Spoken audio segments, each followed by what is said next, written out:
কালিৰে পৰা সন্ধানহীন হৈ থকা বিশিষ্ট সুৰকাৰ গীতিকাৰ আৰু সংগীত পৰিচালক ৰমেন বৰাদেৱক এনেকৈ বিচাৰি জুবিনগাৰ্গে অভিযান চলাইছে আৰু এইকাৰণে ভাল লাগে যে এনেকুৱা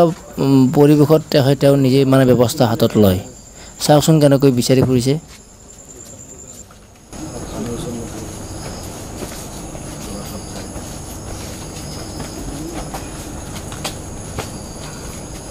যাওঁনে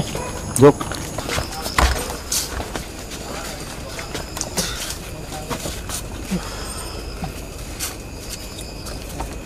শুৱালকুছিৰ ল'ৰাখিনিক কৈ দিওঁ আৰু তাতে ঘাটে মাতে চাক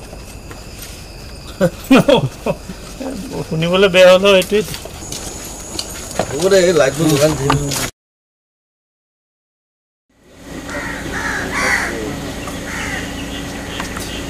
দিয়া পৰ্যন্ত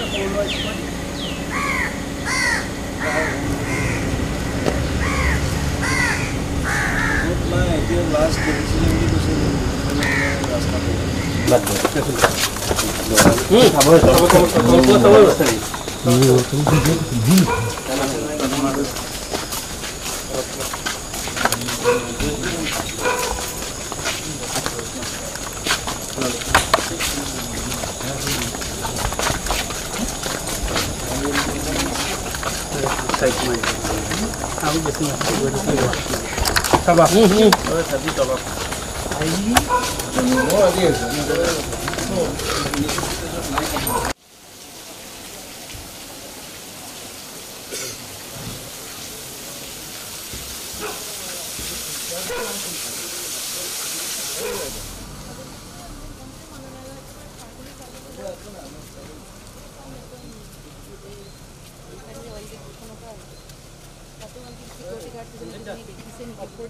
শুৱালকুছিৰ ল'ৰাখিনিক কৈ দিওঁ আৰু তাতে ঘাটে মাতে চাক